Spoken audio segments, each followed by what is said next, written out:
every time that we're given trust that we can do something before we actually do it, it's actually very, very scary, right? If I bring myself back to the first time I was on stage, facilitating a startup weekend, I was so nervous. And then I don't know, if I will do well. I don't know what are people's expectations, things that in their heads that I can't control, and I also cannot control my feeling. And then also I remember in the early days when I just joined UNDP and everyone was commenting, oh, she's from this world of startup, she's having this and that experience, so she can do this and that very, very well. So all these expectations is very, very heavy and it's very, very scary, right? And I think before we finish it, we will always carry this fear. We will always feel like we're not ready enough. We're always fear that we didn't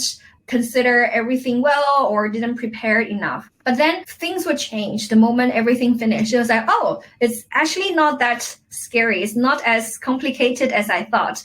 I can actually do it. And I think all this transformative experience in our head, that's where we know that it's not really that scary and we can actually do it. So I think a lot of movers actually share this with us that, after the first workshop, they realize that, oh, they can actually do it. They can speak in front of a lot of people. It's actually not that scary. And all this fear in our heads automatically go away.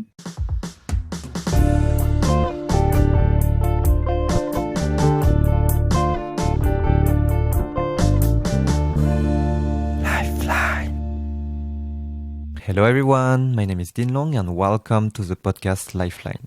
In this podcast, I will interview people who are having a positive impact in their community and have a strong message that deserves to be shared. We will dive deeper into their journey becoming a changemaker and hopefully you can take away some insights for your own journey. And please do subscribe to Lifeline on YouTube, Apple Podcast or any platform that you are using. And also you can share this episode with your friends if you like it. It's really what helps me the most. Today's episode is very special. It was first recorded live for the first Lifeline Live ever. So thanks everyone again who participated and no worries if you missed it, there will be more. Also, it's special because we welcome back Linka, who was our first amazing guest a few months ago, because there was still so many things to speak about with her. So today you will hear about her experience at UNDP and scaling the Movers program to empower 11,000 youth in Asia Pacific, and also her journey co-founding Storius, a travel tech startup aiming at reinventing the way we travel. In her first episode, she was speaking about how she wants to be a dose of inspiration for other people and her mission to spread kindness. In today's episode, we come back to her philosophy around kindness and how it shapes her relationships with other people. Finally, she shares with us her new daily routine to check whether she has learned something new, whether she's taking care of her mental health, and of course, whether she has been kind to other people. Enjoy part 2 of the conversation with Linka and see you in 2 hours. So happy to announce the first Lifeline Live with Linka Lin. So hashtag LLLLL. It was not on purpose. I think it's just a sign of the universe. Oh, we have someone already. Oh, okay. We have Ngan. Oh, so cool. Hi, Ngan. Okay, we can. Hello, xin chào. Perfect. Xin chào. Cool. So it will be, I think, like our conversation in September. We'll just have some random comments popping up from time to time. So, hi, Sachi. Konnichiwa. Hi, Sachi. Cool. So yeah, I think your first episode was amazing. So many people keep speaking about it. So everyone is asking for a second part.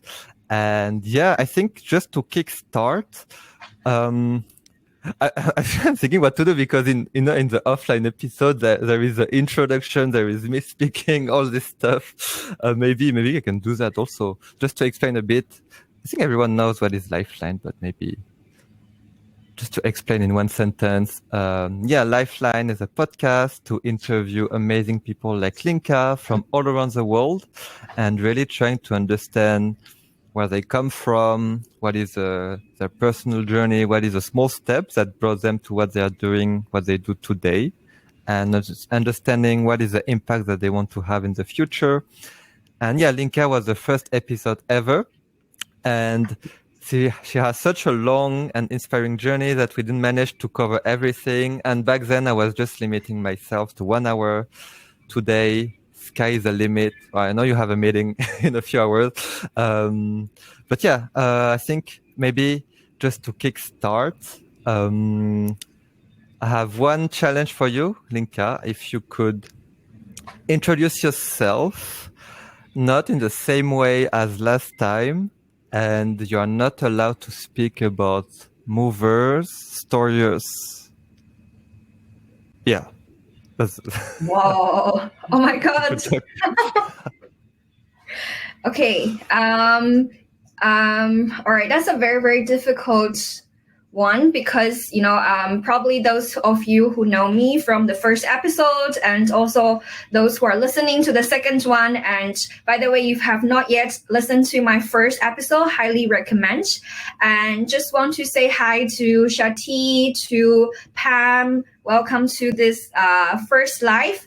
So to introduce, the reason why I think it's so hard to introduce myself, not talking about movers, not talking about Storius, and very, very different from how I introduced myself in the very first episode. It's because I do see all those things are part of who I am. They are very, very important identities of me.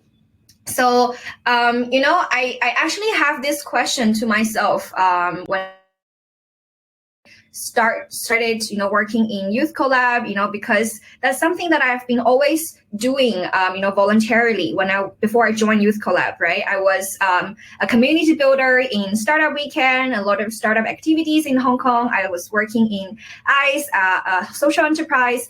I was I was part of ISAC. I started a youth development organization. So all these things came together in Youth Collab. So then there was actually an identity crisis, during that time. So who am I apart from my work?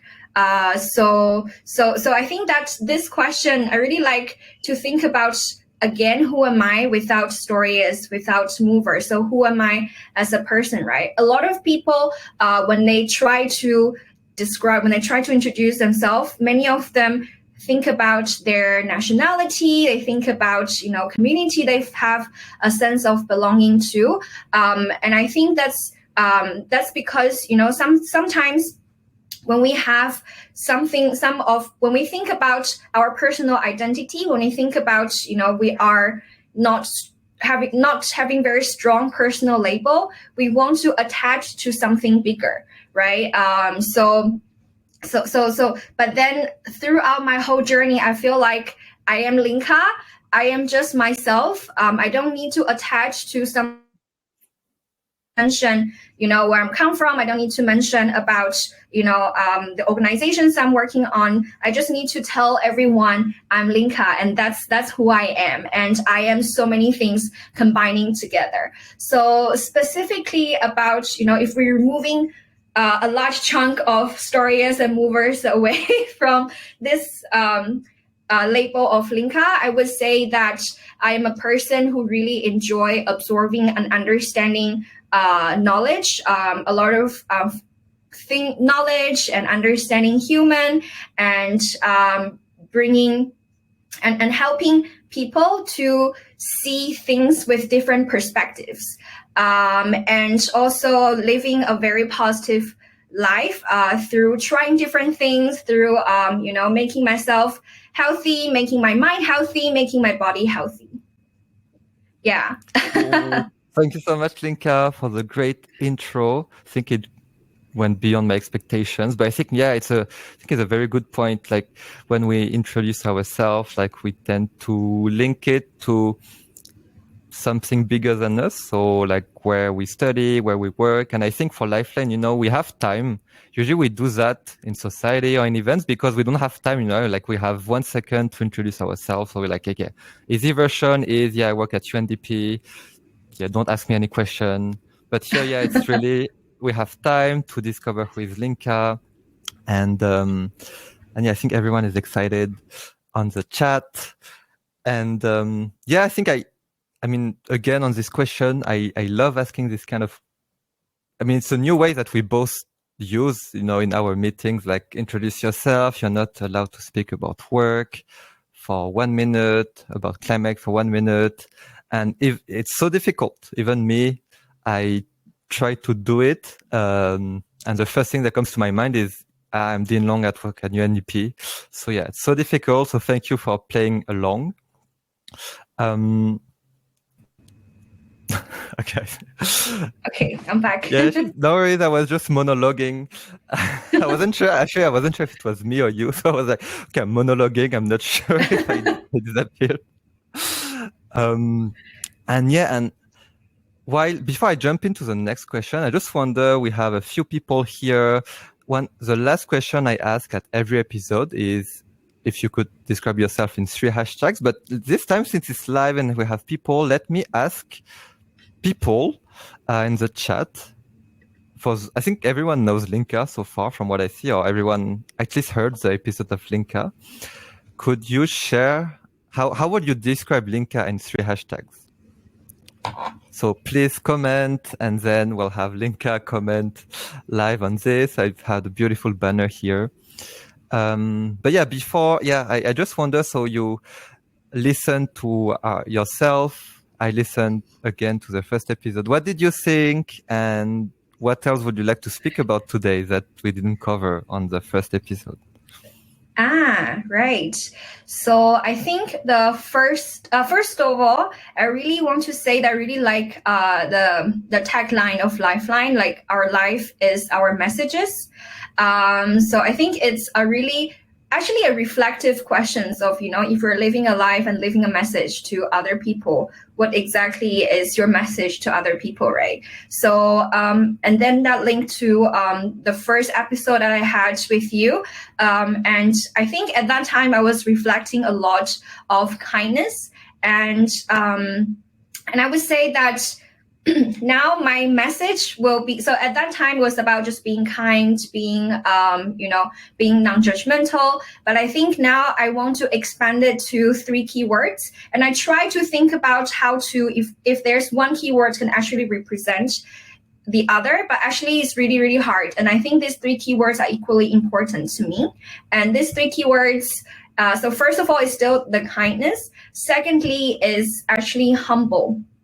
And then the third one is brave. I think these 3 words, for example, humble for me represents being open up, being curious, being, knowing that we don't know everything. So, and brave means that acknowledge our vulnerability, acknowledge our, we're not perfect, or acknowledge that sometimes we need to stand up and speak about our feeling or a pushback and set out boundary.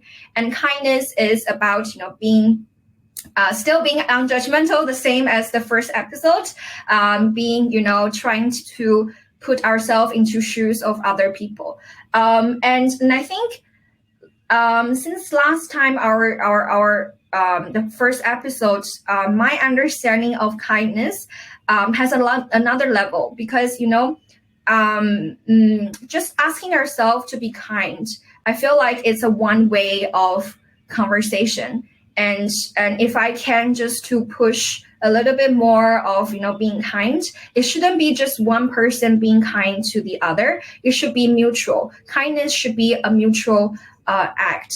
And to bring that into a very mutual conversation is that to be brave enough to tell the other person that, to give feedback that they are not being kind, and what is our what's our expectations and what is our feeling, right? So I think one-sided kindness is also not enough.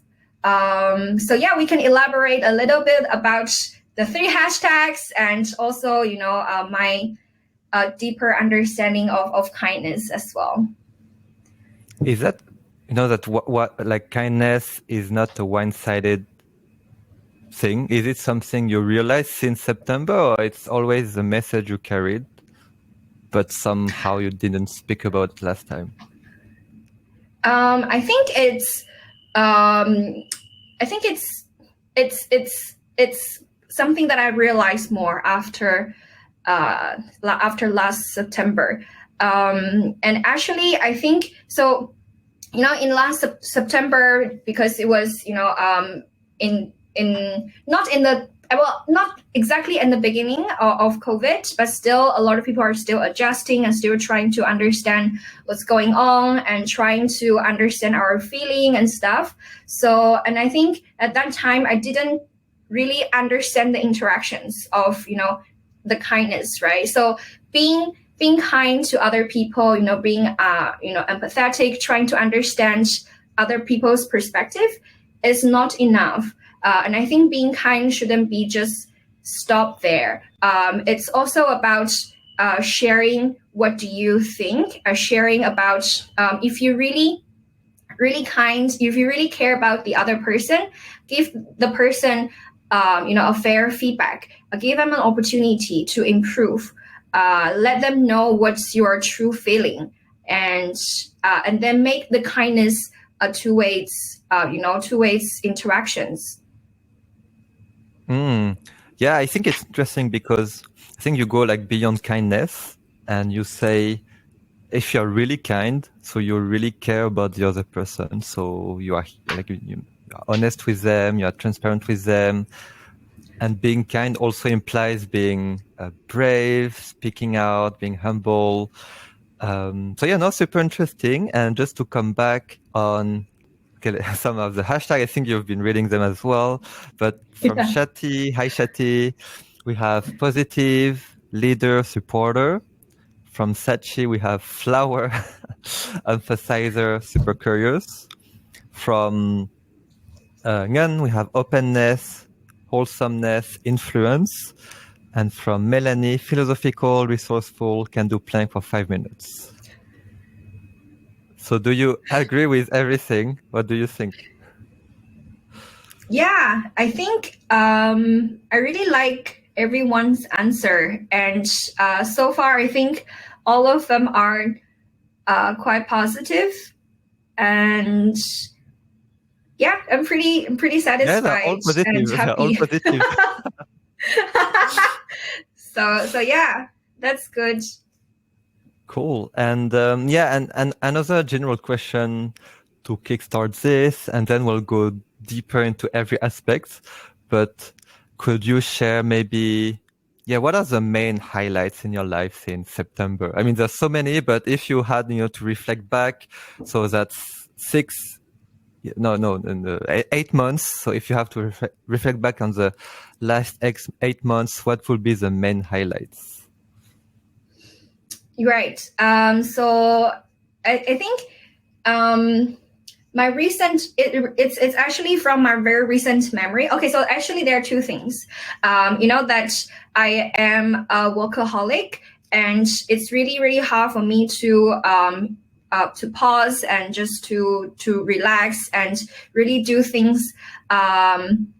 Just lie down and watch Netflix. So I've been managed to do that for a while, and I think I've regained a lot of energy for doing things that I don't usually do. And so that's like very, for me personally, that's my highlight very recently. And another thing is that I have been in Bangkok since September, right? But I managed to I managed to go on a trip in Khon Kaen last month. I'm very proud of myself. And I met a very amazing girl, Sachi. So we were connected by a friend's friend. And then the most amazing thing is that my friend met her in a random cafe in Okinawa. So, and then she connected me with Sachi, and we spoke a bit, and I feel like, okay, so let's see. Let me just take, so it was on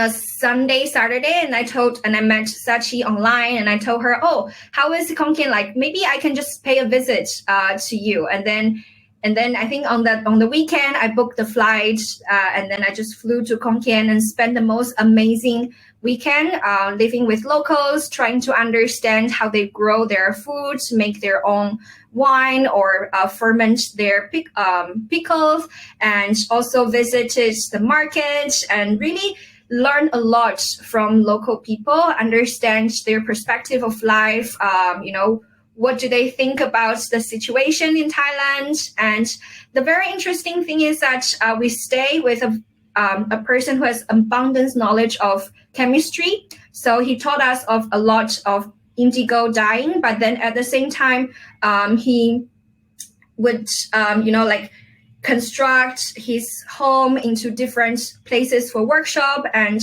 whenever I remember that, when it was super, super hot during the day, he will make his artificial rain to cool down the temperature. So everything that he does in his farm, in his family, he will always try to explain to us in a scientific way. So that's something I never expect to, when I went to a village in Thailand, a person will try to explain his daily life with science. So yeah, that's one of the most amazing highlights. Cool. And I think Sachi is super happy to hear that. She's been trying to write a sentence and now she's so overwhelmed with happiness. Okay, so I think, it reminds me of a conversation we had when we mentioned about doing unproductive thing. So I guess you refer to that, to balance a bit your workaholicness. And yeah, Conking is so nice. I think, just a message for Sachi. Imagine over the last 7 months, the main highlight that she speaks about is the trip to Konkin. So congrats. Yeah, she was speaking about it the whole way. She still keeps speaking about it. So yeah, I think it was such a, thank you, Sachi, for taking care of Linka during that weekend. And I think, we've been speaking a bit about your philosophy. And so just to dive deeper into one of the aspects. So let's start with the Movers program. From my perspective, Movers is also a great platform, beyond everything that we do for, us and you to also, share a bit about your philosophy about kindness, me about social gardening, but it's similar in some ways. But maybe for those who don't know, could you maybe re-explain what is Movers program in your own words? And also, why do you think it's important? And I add a third question. How do you relate the mission of Movers program to your own experience, to your own journey? Right. Yeah. So in my own words, so of course, if you search Movers program, and which is highly recommended, you can go to youthcollab.org/movers, where you can find this official description of Movers. But for me, Movers, in my own words, are related to trust, are related to thinking about future. So let me break it down. So let's start with trust, right? And I think a lot of young people, a lot of you are listening. A lot of them are movers actually, and a lot of them who are not yet movers. So maybe these scenarios and situations that you will be able to relate is that, when you want to, when there's an opportunity in front of you and you feel like you want to prove yourself that you can take this opportunity. It could be a job opportunity, or that opportunity to work on a project, or any opportunity, right? That you feel like you want to grab it. But then at the same time, in order to do that, you need to prove yourself, right? But then it comes a chicken and egg question.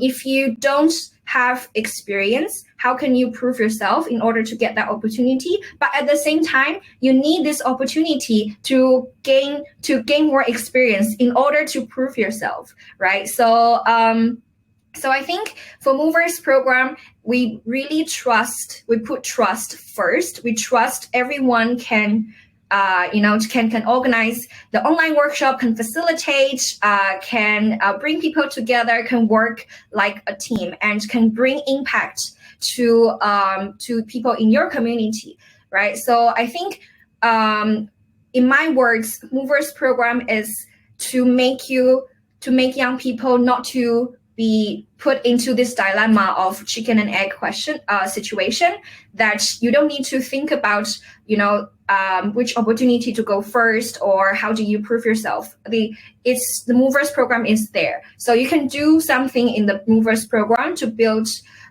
your experience. So next time when there's an opportunity coming up, you can say that I've brought Movers community, the training of, for example, gender equality, climate change, SDGs, or leadership, etc., to my community, and it impacted hundreds of thousands of people. And that proves that I'm a person with commitment, person with I can take actions, and I am a good team player. I speak well. I can bring my message to many people, right? So that's Movers program in my work, in my view, in terms of trust. And the second one is related to our thought of future, right? I think when we are at this, not we, I'm already at maybe sometimes most of the time 10 years older than a lot of Movers community members,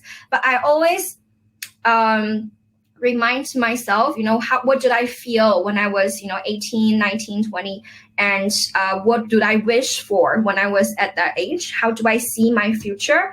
And I think, Movers program is a place where we can, we don't just focus on what is happening right now. We also think about our future together, right?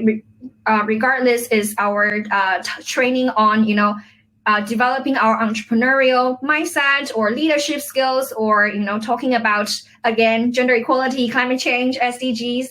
All those things are related to our future, right? So I think Movers is a program that really put ourselves to develop ourselves into future, and also to reflect a bit about what is happening right now. How can we take actions right now so our future will be slightly better?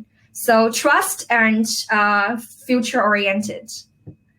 So I can see a lot of shout outs of Movers. Yes. A lot of shout out and a lot of more hashtag combination. So we have inspiring, energetic, power girl, inspiring, beautiful, and lively. So I agree as well. Oh, we have sunshine, hopeful, and giver first. And yes, keep them coming. And to come back on what you said, I think it's super interesting because you mentioned trust and like future thinking, which are like two key topics from, in your life, right? Because I'm thinking when you mentioned you were in Hong Kong studying your master's, you were not sure what you will do in the future. And actually you met randomly Freddie. So he's also one of the co-founder of Storius. So everything is linked, and we'll come back to that. But I remember you told him, he was, facilitating a speaker at an event or something like this. And you came to him, you said, "Hey, bro." You didn't say, "Hey, bro," but "Hi, sir. You are so inspiring. I want to support. I can volunteer. Let me know how can I help." And, he could have asked, "What's your experience? What do you know? What to like? Who are you? What's your CV, etc." But he just gave you trust, so you could do things and prove yourself that you could do something. And yeah, he gave you this hand and he gave you trust. And so this doesn't come out of anywhere. It comes from your own experience in Hong Kong, where someone gave you trust, which empowered you down the road. And future thinking, again, not to recap all the first episode, but yeah, it's, we spoke a lot about it. You always manage to, think 10 years ahead, 20 years ahead, 3 days ahead. Always ahead. So yeah, for me, it's interesting to see like we look at Movers, and I don't know, know how to say it, but yeah, it really comes down to your own personal experience that you discovered, and you try to give the shortcuts to other young people as well. So, I think it's super, super cool. And yeah, good that you put words on that. And maybe just another question about movers. But okay, so quick question. Do you know, so for everyone's information, two numbers that we look at all the time is the number of participants reached and number of workshops. Do you remember in September how many participants did we reach in total with the movers program? I would guess, because we reached 5,000 in December, right? Or 6,000. I think in September, most likely we reached 3,000. Yes, exactly. So it's 3,000. Oh. 3,000, and right now it's around 11,000. So since we first speak, I mean, it has grown 3-4 times.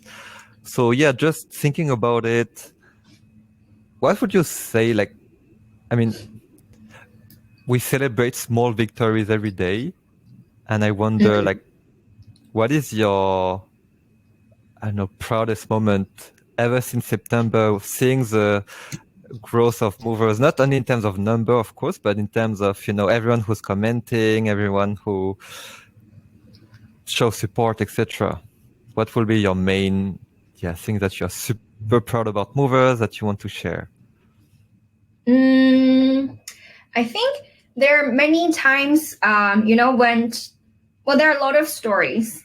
So the proudest, well, there's no rank of the proud stories, but I think a few of them. So the first one is, that we have Lamea spoke at the closing remark of, regional climate promise dialogue. And a lot of people didn't see because it was webinar, so you won't see our face. But as a panelist, we were there.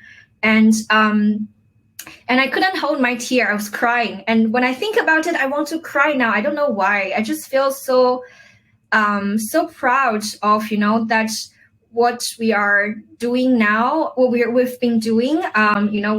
We harvest a beautiful fruit of, we have Lamea speaking in this important event with ambassadors, like those diplomats, right? And Lamea as a movers ambassador. And again, that's exactly how we say about, movers program is about putting trust to young people first, right? We putting trust to Lamea. We trust that she will make the most amazing speech and represent the movers community. So that was a proud moment. The second proud moment was, when we had another onboarding call in March, when I was doing it actually in Kongen, and we have Abdul shared his story, his journey as a movers during the onboarding call, which, by the way, there will be another one next Friday. The reason why that was another proud moment was that Abdul was the very first, the organic recruit of movers community, right? He doesn't know anyone from the movers community. A lot of movers members joined because of, they have friends, they have a, peer in the organization. So then they check it out. But Abdul found movers program organically online. And not just that, I remember when I met Abdul in December when we were doing Movers 1 year anniversary, and he was trying to read a poem in front of us, amongst like core members of Movers community, right? I remember he was so nervous. He couldn't, I can tell his nervousness from his speech. And then it was not the most fluent like poem reading speech. It was a sharing. It's poem reading and then sharing afterwards. But then during the onboarding call, I was listening to Abdul's sharing. He was such amazing speaker and storyteller at that time. He was so articulate, he's so confident, and I can see these transformative changes just within a couple of months. And the same story that I've heard, when I joined Movers China New Year reflection and celebrations evening, and I heard all of them sharing how much they've learned and grow through the Movers journey. And just last night when I was just speaking with Nadia, because we were actually in a Storius meeting, but then she was there jumping in and, help me facilitate, keep the conversation active and, and vibrant. At the same time, I also remember when I first met Nadia, it was in APYE India. Right. And I joined one of her breakout room, and because there's a mover, let's see if the conversation is going on well. And I think at that time, Nadia just joined Movers community. So, and then I went, and she was also very, very confused during APYE breakout room. So I asked her, can you try to facilitate the conversation? And she was not as confident at that time, but now I saw how much change and how much growth she had. And I think there's no one largest moment of feeling proud. There's all these very, very amazing moments of feeling proud, and all of these are combining together and motivate me, and I'm sure including you, for making the Movers program better. Yeah, coming back on trust, I think, because I know these stories as well. So just to add on, like Abdul, Nadia, Lameya, and everyone, we never ask them what is your SDG experience? What is your education? We just ask, what is your email address? We don't ask anything to just where we don't ask anything. We're just here to give trust, give them the community and platform for them to be able, one platform so that they can take actions through this platform and meet people. And then they just build themselves, I would say. And again, it has been so beautiful to see the journey, and it's what makes us go on every day. And I think thank you for sharing these 3 super amazing stories. And how would you,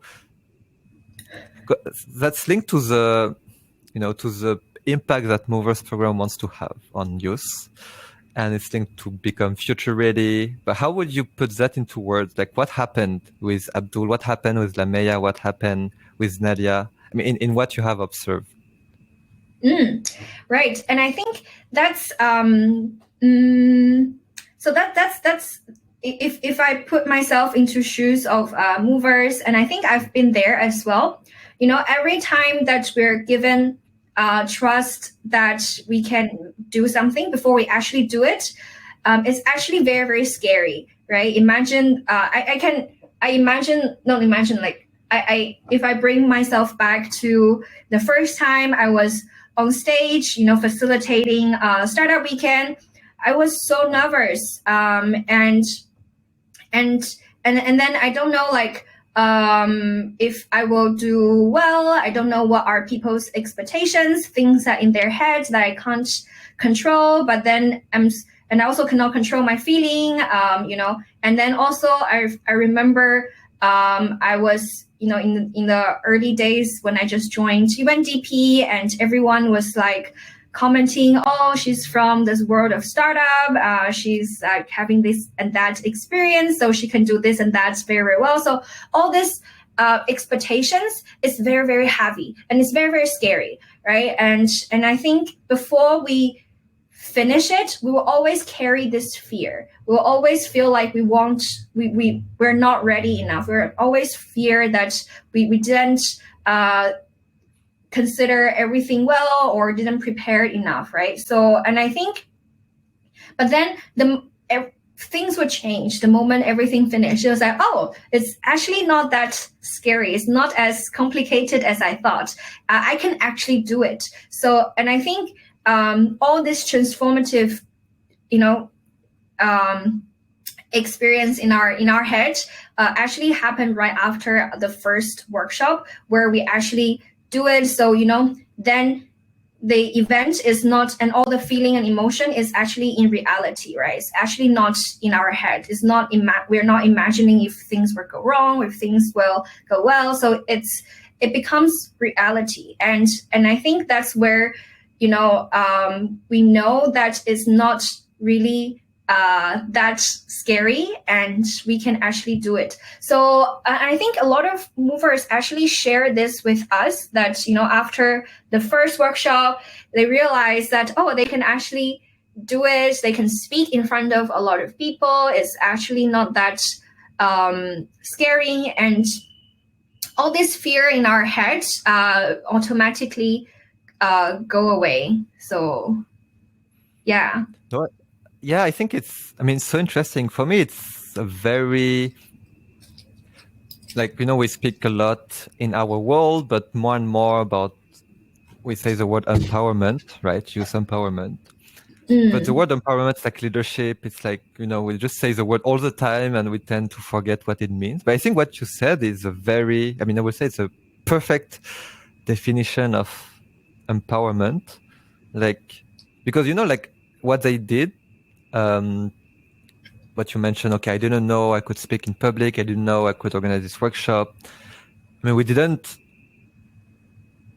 train them for 1 year. They just they attended the workshop, they read some documents, but I think they could already do before. That it's power that they have already, and somehow it just got unlocked because they just tried it. And it reminds me, the 2-episode one with Ashley, where she mentioned she was sent to Sierra Leone to coordinate 30 volunteers who are older than her, and she's like, how am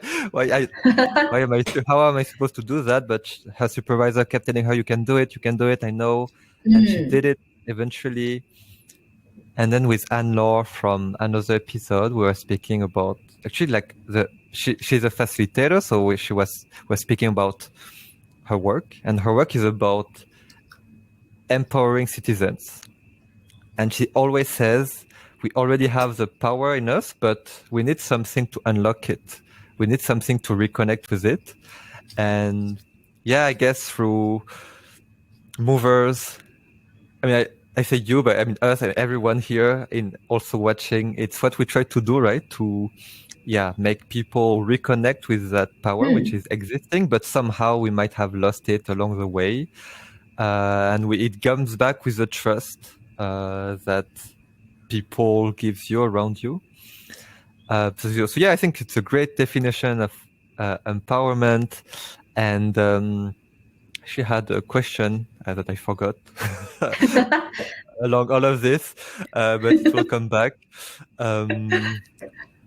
But yeah, anyway, I lost my transition here. That's so sad. Okay, it came back. Because you mentioned great.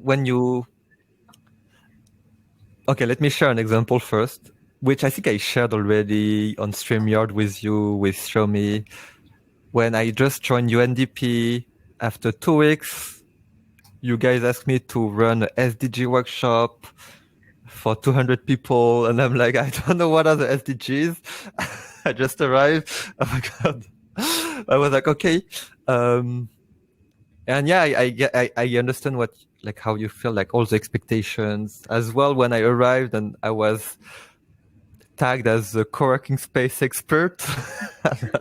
I'm not at all a co-working space expert. I just worked in a co-working space for 10 months, and then everyone tagged me. He's a co-working space expert. So much pressure, But then, okay, you know where you are heading and you know what you have to deliver, and then people trust you. So okay, if people trust me, then you need to trust yourself as well. And so you mentioned you had this when you arrived at UNDP. I wonder, do you still have this? the fact that, oh, I'm not sure if I will be able to do it? Or now, with experience, do you manage to feel all the time that you are ready?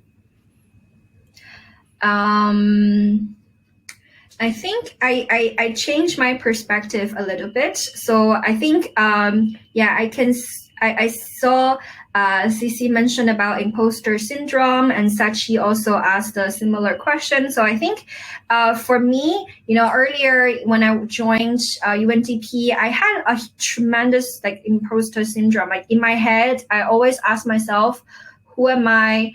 How come I deserve to be here? And I feel like among everyone in the same meeting table, I'm the person that I'm the only one that doesn't deserve to be on the same table with them, because the way they talk, and also it's very, very different areas, right? That I feel for me in my head is that, everyone graduated from political science, from international studies, from development studies, all these very, very fancy things. But actually I had no clue. I spent 5 years studying interpreting and translations. It was just like learning language, and also working in a startup, working in youth development in a way that, organizing events and stuff. But like I remember the first time I heard, for example, theory of change, I heard M&E, I heard, all like log frame, all these very, very technical terms in the UN. I was so confused, and everyone seems very, very confident with what they are talking about. So I question myself, if everyone sounds so confident with what they're talking and then they can respond to each other, it must because the problem must be me. I am the one that, not qualified, because I don't understand what they're talking about and I don't know how to respond to their questions. So then I started to question myself. Who am I? What qualifications do I have? And I think I had a conversation with Savi, which is if you listen to the first episode, you will hear that he's a very important person in my life, a very, very good, person who mentored me a lot. So I had a conversation with Savi and shared with him about, I don't feel like I am the one I should be here. I should be the person, working in this and that. And you know what? We always talk about there are 700 millions of young people, right? And in UNDP we're working a youth team, and we are, helping this 700 millions of young people. So very concretely, the question in my head is like, who am I to help or to even speak on behalf of 700 millions of young people? So I always so scared about this. Like I created so many scenarios in my head. And then I had a chat with Savi, and I think he asked me this question so do you rather someone else to do this, someone else that maybe they don't care enough, and then he said that you are here because of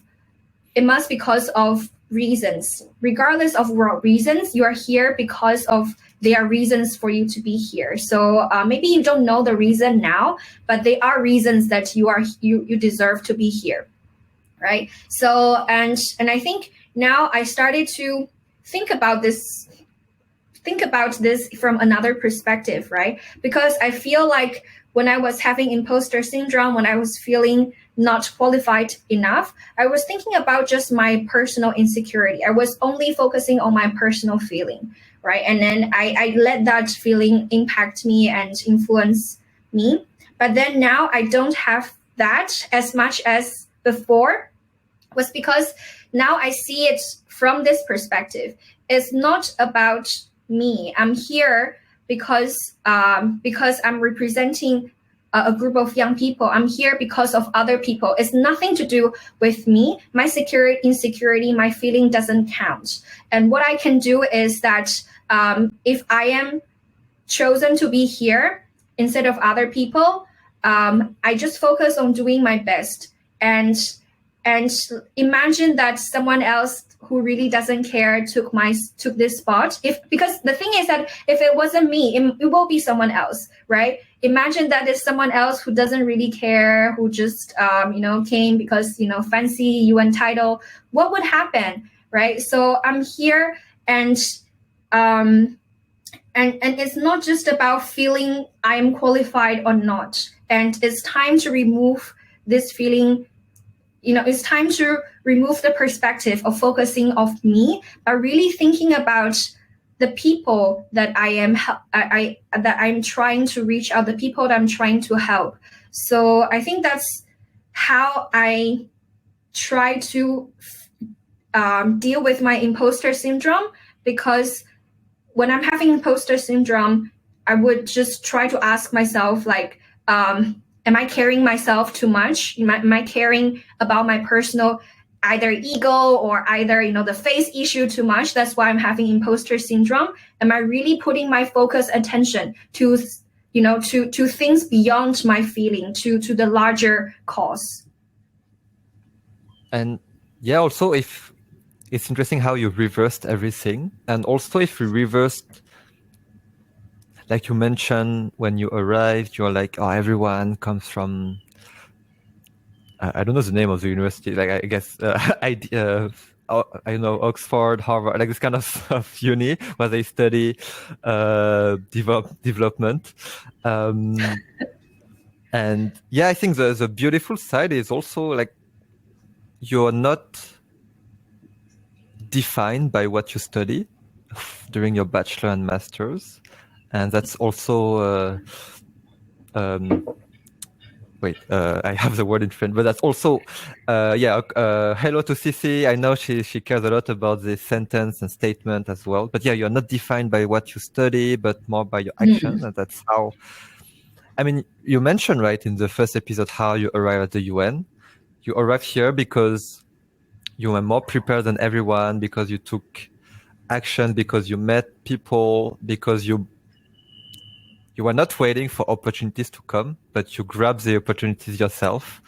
And you're here because it's a consequence of your own actions. So for me, that's a beautiful part of it as well, even if, it's like, but yeah, if we turn it around, and you know that in our movers leadership workshop, we also try to turn things around in the empowering belief, limiting belief section. And yeah, I think, I mean, super interesting. Yeah, it's like how imposter syndrome comes from yourself. And yeah, basically you just try to see the bigger picture, and if not me, who else? And if the who else care more about me, no, not more about me, more than me about what I'm doing right now. So yeah, I hope it gives you some clues. Forgot what was the question. Oh yeah, Sachi, and too many comments. I cannot find anyway. But yeah, I think also on that, I know Savi, he sent us a question. He wanted to highlight the fact that actually, so the whole UNDP Asia Pacific building, do you know how many people are there? I don't know actually. I think roughly 200 to 300 for Okay. UNDP. So hundreds of people there, UNDP, and you were hired as one of the youngest consultants in the building, as a young woman with no development studies background. And that's impressive. And I think Savi wanted to highlight this to everyone, that you were hired as one of the youngest consultants, maybe the youngest one in the whole UNDP Asia Pacific.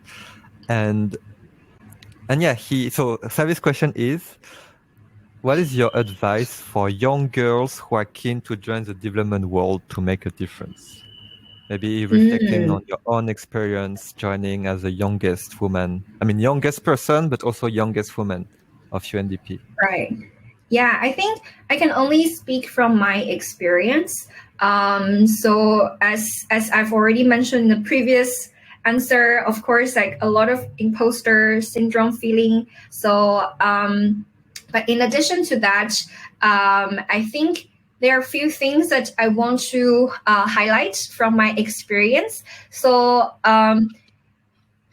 the first thing is that I observe a lot of people came in to work in the UN from based on different kind of motivations. Some people think that it's UN, it's a very fancy title and a very decent working environment. And I think now I still get a lot of questions about how do I work in UN, right? And then I usually follow up with a question like, why do you want to work in the UN? What cause? What kind of fire do you have? In a way that you want to contribute, you're passionate about what's in your fire. Oh wait, what fire is in your heart? You get my point. Something around that. So what exactly is the cause that you want to contribute, that you want to play a role in it? Because there are different SDGs, and in different SDGs there are also different groups, different teams in UN working on different things, right? So I think it's really about finding the true cause of why you are doing what you are doing, and not more than just it's a fancy title, it's amazing working environment in the sense of like very bright office table and everything. So I think that's my first suggestions. That it's really about the bigger causes of why you are working and in the UN, and it matters a lot, because you constantly need to remind yourself why you are working in the UN, because honestly there are a lot of things that are really hard to understand, and when we don't understand something, it becomes very, very frustrating. And sometimes we don't understand why certain procedure, bureaucracy, or sometimes things that just we don't understand why human behave in a certain way, right? And then the reason why we don't understand a lot of things will also frustrate us. So we need to keep reminding ourselves of why we're there. The second thing is actually to understand, because if we are starting if you're starting in your career in a large working environment, sometimes it's a little bit too scary, and that's where you actually set your benchmark of the work environment should be like that. And so my suggestion is that try to understand different working environment. Don't see one organization as the ultimate answer to or the benchmark of everything, and try to understand the working environment, and then you also need to set your boundary, and and to voice out whenever you feel uncomfortable, whenever you feel like things that make you feel unsafe. And but then that's easier to say than done, right? So it's very important to build your own support system, and really find people that you feel like you can trust, and find the people who share the same value. So if you use, for example, Lifeline as a way to filter people, like how you can trust a person or how you want to interact with the person, try to think about each one of individuals has their life is their message, and what message are they giving to people around us, right? So that's the second one, to set your boundary, and always don't take answers for granted. The third thing is actually to be thankful and appreciative in a way that I think when I just joined UN, and there are a lot of things that overwhelming. It's really hard to comprehend, to understand. But what keeps me going all the time is this feeling of thankfulness. That I appreciate a lot of things around me and people's their effort and everything, and all the support that I can get, and all the opportunity that comes to me. So be thankful and appreciative of people and effort around us. And yeah, I think sorry. One more thing that I always share, because I think it's very, for me, it might be more suitable to girls who grew up in a more traditional Asian cultures. Of course, it doesn't fit in for everyone. I might be stereotyping, but just in general, I think it's okay to be very, very proactive. It's okay to be proactive. You don't need to wait and sit and for things to come to you. It's okay to be proactive, to look for opportunity, to offer help, to mention your opinion. So I think maybe it's not, I don't know if it's gender related or culture related, but I just want to say that it's our job to reach out, to be proactive, and how the other person will respond to us. That's their task. Right? Sometimes we might feel like, oh, am I disturbing this person too much? Am I troubling this person too much? And we don't know. Before we reach out, we don't know the boundary of this person. And it's for this person to let us know their boundary. But if we don't reach out, maybe we lose opportunity of, we might get, right? So it's okay to reach out. It's okay to be proactive. And yeah, I think that's also great advice for life in general, not only for young women who wants to work at UNDP, but for everyone, for your life in general. I think, thank you so much for sharing that. And no, again, I mean, it comes down to your, I think I will say that a lot today, but it comes down to your own journey, right? I mean, it's not random comments, not random advice. The last point, I know it's linked to your time in Guangzhou at university.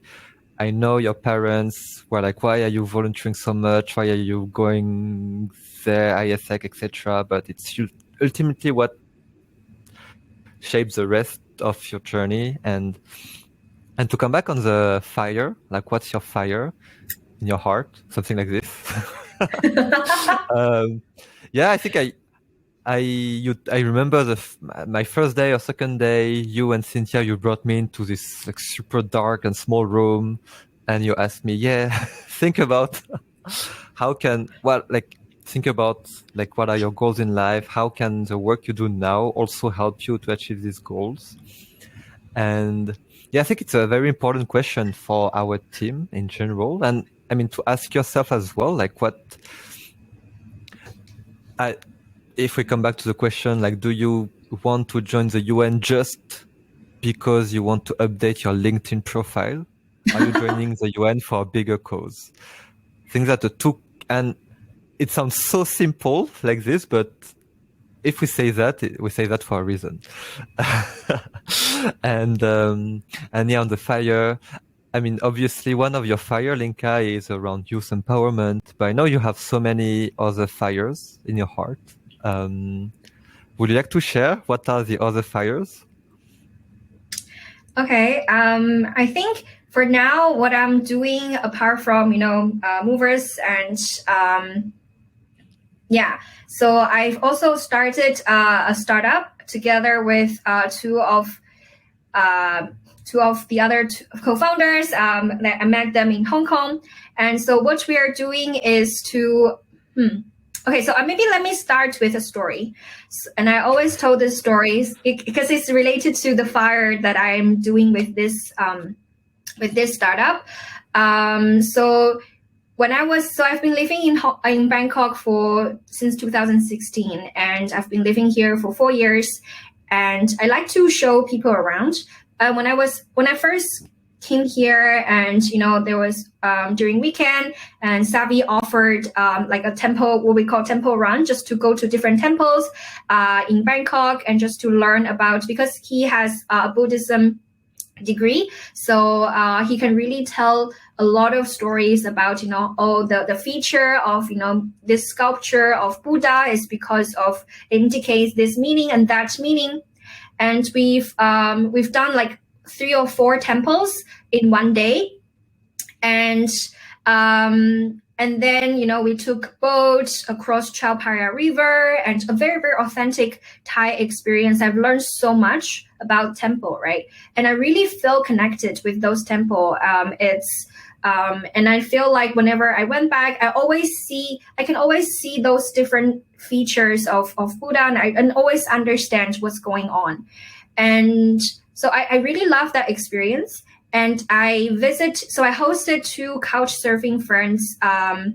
One is from Germany, one is from Chile, and we spent a weekend. Together, and we went to the Grand Palace. So, the Grand Palace is probably one of the most expensive temple in Thailand. So far, I've never encountered another temple cost more than the Grand Palace. So, the ticket price is 500 Thai baht, and then I remember when I went there, and we happened to have a English official tour guide, and he showed us around, and he talked a lot about for example, this part of the Grand Palace, it has like a model of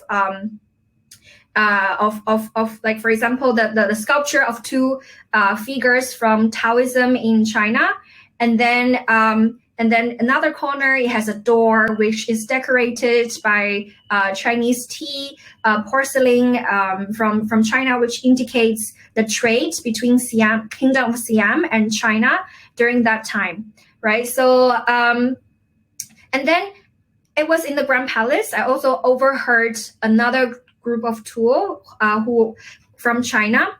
And then the group of people, the tour guide was talking in Grand Palace, in front of the sculpture, in front of the painting of Ramakien, which is a very, very, very, it's like a legend of Thai in Thailand. So it's like very similar to Ramayana to Indian culture, right? So in front of that painting, they were talking about jasmine rice. And I was so confused. And at that time, I was also feeling very, very angry. The reason why I was feeling angry was that I know, people from China, they usually have around 5 to 10 days annual leave. And then they spend those days sitting in the bus, going from one place to another place in Thailand, just to take a picture in the Grand Palace, where the ticket cost 500 baht. Listen to jasmine rice of Thailand. So, and I feel so angry for those group of Chinese tourists. So this is the stories I always remember, remind myself why we're doing Storius. So that's exactly so basically what Storius is trying to do. So Storius can be understood in 2 ways. It's story of us and stories for curious people. So what we are trying to do is that if you're traveling, or if you're just walking in a random corner in any places in the world, imagine there's a map, and right next to that map there's a pin which indicates that there's a recorded audio for you to listen to the meaning of these places. So imagine that in the Grand Palace, instead of listening to jasmine rice in Thailand, I can actually listen to the story of the history, the story of Grand Palace, right? So that's exactly what we're trying to do through Storius, and we've registered a company in Hong Kong since last September, exactly since last time we've talked. So now we've collected more than 700 stories from nearly 20 countries. So we want to, bring the meaningful experience for people when they are traveling to a new places. So for Storius right now, we have a team of 3 co-founders. We have a team of 3 operations managers, and we have around nearly 50 interns in the team that's working on, for example, marketing, product development, etc., etc. And we've been working remotely since last September. I wonder, is it, the story you mentioned, is it something that you've been thinking about for a long time? Like, I wonder about the start of Storius. Like, I know, is it something that you, like, that particular problem that you want to address, is it something that you were thinking about before, or that you carried with you before? Is it something that came with Storius and that you realized with Storius? Yeah, I think for me, it's so ever since I've been living in Thailand, I've been trying to find a way to introduce Thai culture to Chinese people. So there's a very funny video of me, trying to repeat the full name of Bangkok, which has, the world record of having the longest name in the world, the longest city name in the world. And I was shooting that video at the top of Wat Saket. So it's a temple in the old town of Thailand, and it's actually built in a mountain, but the mountain was actually an artificial mountain. So basically I was like trying to, because I find it very, very interesting, like all this meaningful things behind all those places. But if you don't know about it, you can't actually search for it, and because I don't know, maybe it's some of the information are not available in Chinese, and then some of those information, if you don't know Thai, you actually don't know how to look for it, right? So I've been trying to do that by myself, actually share something on my WeChat public page.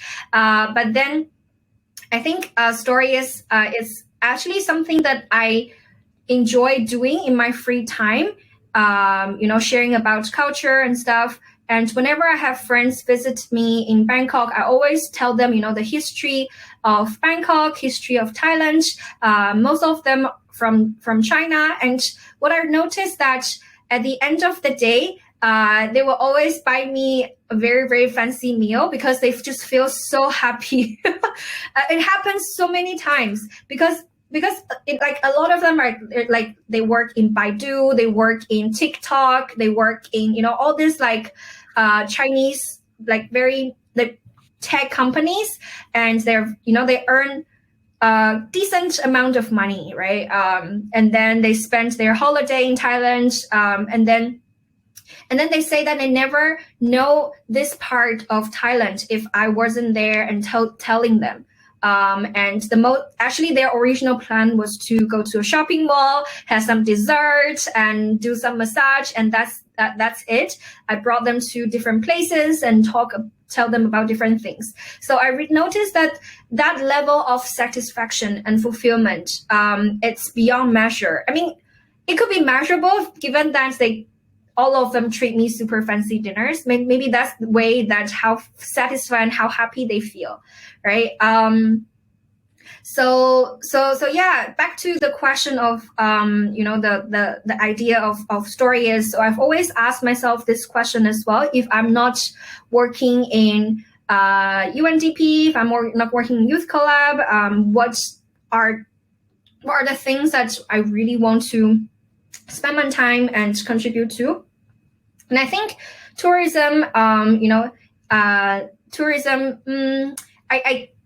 invented this word, empathy tourism, that it's something that I really want to work on. And in a way that, it's not the hierarchy between visitors and local people is not like local people are serving the tourists, right? And then the visitors are there to consume whatever the local community has. But it should be equal, or it should be it should be mutually equal among each other, with empathy, with thinking about how can I also give back to the community, how can I interact with the community.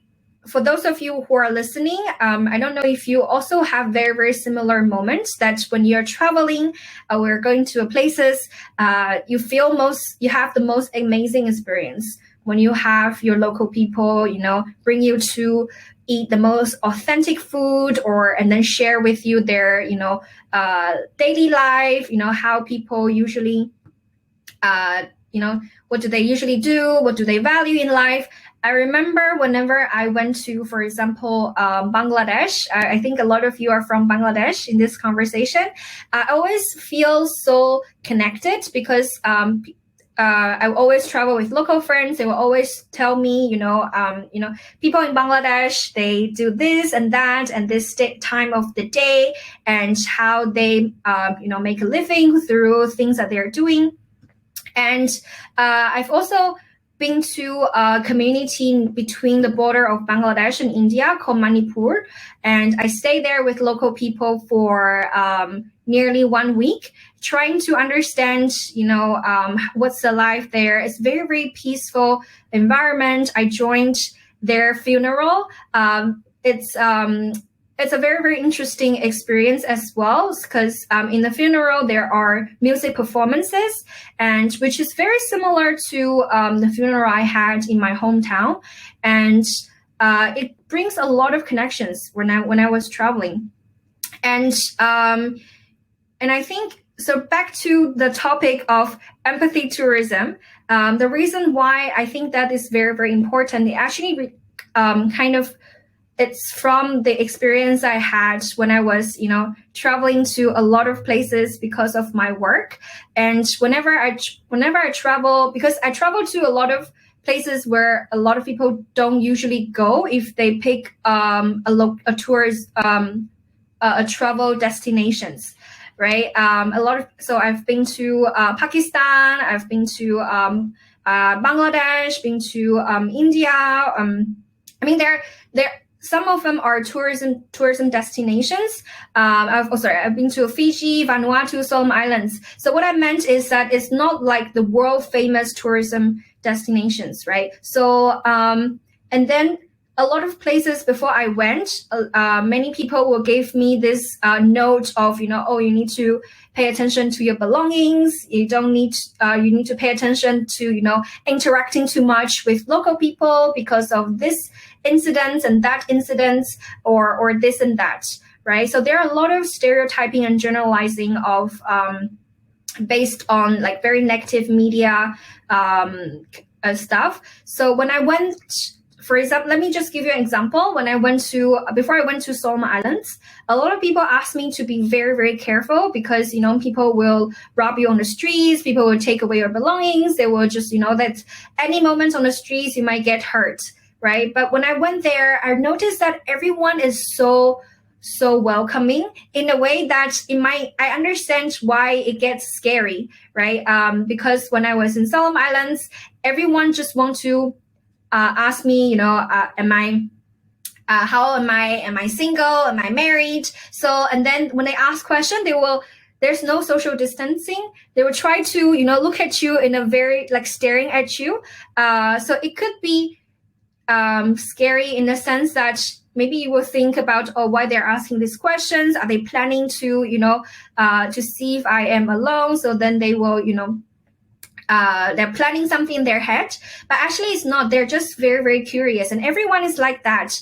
And that's just how the culture and how people there, their usual behavior. So I think, so for me, empathy tourism is really about when you go to a places, you don't think about, people should behave this way and that way. You actually get rid of your expectations and stereotype thoughts in your head. And you go there without expectations, just to understand what's going on in your destinations. Yeah, and welcome back, Ding Long. Thank you. Actually, I was thinking I could do Lifeline Part 3 with Linka. I just launched the live. I put you there and I leave. I think you do well without me. But no, but actually that's perfect. It's actually exactly what I wanted to speak about, to like dig a bit more around your experience, because it comes from your experience welcoming your friends in Thailand, but also your experience traveling. And I know you hate traveling to mainstream places. And yeah, I mean, as you mentioned, I think I really loved the sentence that you said, like, you need to explore the world as a baby. So have no judgment, just go there, have no expectations, just play around. And maybe, like if we take again the example of your Chinese friend, maybe the only thing they know about Thailand is the big malls, and they just arrive, they have the expectation of the malls, right? But with Storius, they can get to know a bit more before and during and after as well. And yeah, actually, I know you have a lot of stories. So you shared about the one in Fiji. I know you have a lot of stories, travel stories. So yeah, I let you. Yeah, could you share a few more with us? Yes. And so before that, I just want to clarify that I couldn't take the credit of Travel Like Baby, because that's actually Tilt's concept. So Till is another very important mentor of my life. If you search Till TEDx Travel Like Baby, you will find his talk. So back to the best traveling experience. Let me think. There are so many, but I think most of them are, the experience that, when I came with no expectations and I really stay and live with local people. Let me try to think about. So I share a little bit about, that I stay at the border between Bangladesh and India in a village called Manipur, and I went there, and the most amazing part of that experience was that there was only 2G data, 2G signal. It's not even 3G or 4G, so it's either none or 2G signal for me, and I really was there. Like I was 100% present because I have nowhere else to go. There was no signal. And I was just like enjoying everything. And the thing is that I stay with the local people, and they didn't actually plan anything for me. The plan was just to do whatever they're doing for the day. And it just happened that the day I arrived, someone passed away. And so they invited me to the funeral, and I was sitting there together with all the local people, and they served me the food the way as they serve everyone else. And I was sitting there, doesn't understand anything they were talking, and they were like music performances, they were like ceremonies and rituals that you have to go to a stage thing and then give your wish to the family member of people who passed away. And I think the next day we went to visit all the village members, because I stay with the head of village, and he always like just visit them and ask them, oh, how's your life? How's everything? And I just went to different houses, and I have no clue what happened. Everything is in local language. And I went to a local market. It was very, very, very eye-opening, because a lot of things that I can't recognize, a lot of like agricultural products, I have no clue what they are. And then the next day we went to a tea plantation, like a huge field of tea leaves, and to see different kinds of tea leaves and stuff. So yeah, like I think that's one of the most very, very local experience that I had. And I really like when I'm traveling, it's not how to say, it's not places where, that are just lying there and I mean, that's one way of traveling, right? But for me, my style is really to feel connected with local people and try to observe and see what they're doing. And we'll come back on Storius after that, but I wonder, I think you mentioned that a bit with Konkin. I think about both connecting with the locals and also being disconnected and in the moment. You mentioned only 2G. Do you manage to recreate this kind of atmosphere in your daily life? Or is it something you are looking to recreate in your life in Bangkok? Or is it something Like, you look for only when traveling? yeah, and I think I don't do it very often in Bangkok, like as much as I tried. I just took a lot of city life for granted. Like I would, if I'm when I'm traveling, I would try to speak to as many people as possible. But sometimes, not sometimes, most of the time in Bangkok, I'm just so unmotivated to speak. For example, all the drivers or all the people on the streets. So I don't think that's something that I would do. If when I'm living in Bangkok for too long, I just lost that motivation of talking to people and feel connected, and yeah, and I think that's. I've heard it from some of the podcasts that if if you change, for example, if you go traveling or if you so it's a podcast about New Year resolution.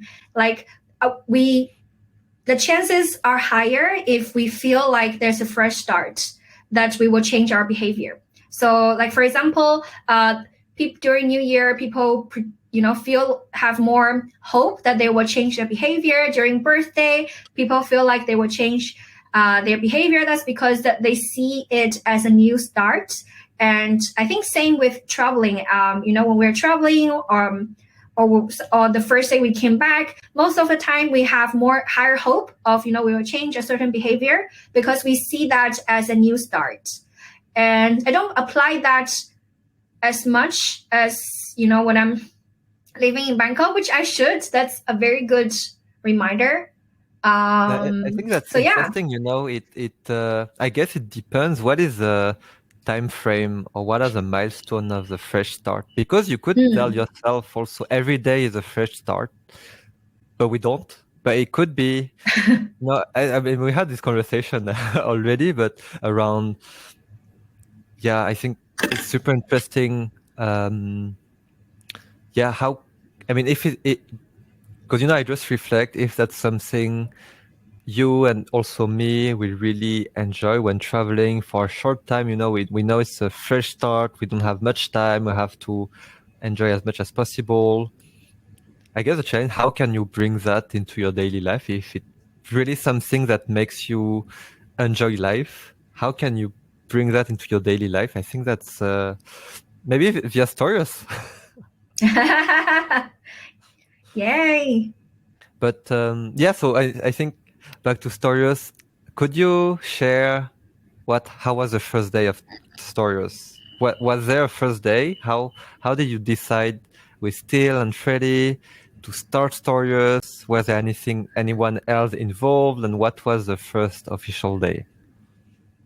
The first official day I would say is 28th of September. That's when we have the form, the document of registration. But then really the unofficial start date is really, really hard to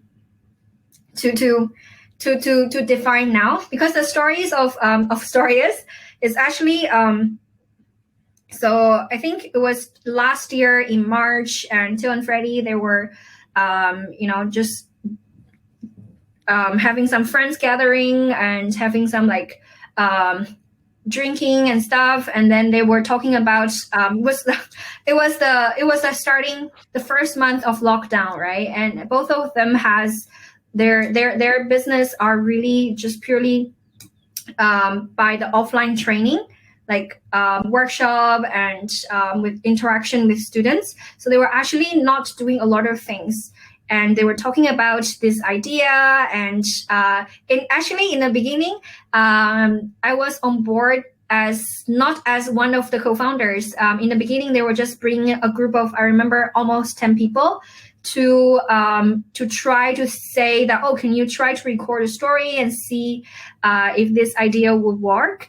And I was one of the person, it's more like, imagine that they're doing this design thinking workshop, and I was just one of the participants, right? I'm not part of the organizing team. But then throughout, I think at one point, Till asked me if I want to join as one of the co-founders. And I think that's aligned with what I've been spending time on, and what I'm very, very passionate about. So yeah, that's how I joined Storius team. And each one of us, we all have our own story of why we are doing Storius. And if you ask Freddie why they started Storius, it will be very, very different from my story of tourist in Bangkok and sitting in the bus. So we all have our own version of story of our own story of Storius. Did you want at that time, before Till asked you, did you expect or want to have a bigger role in Storius?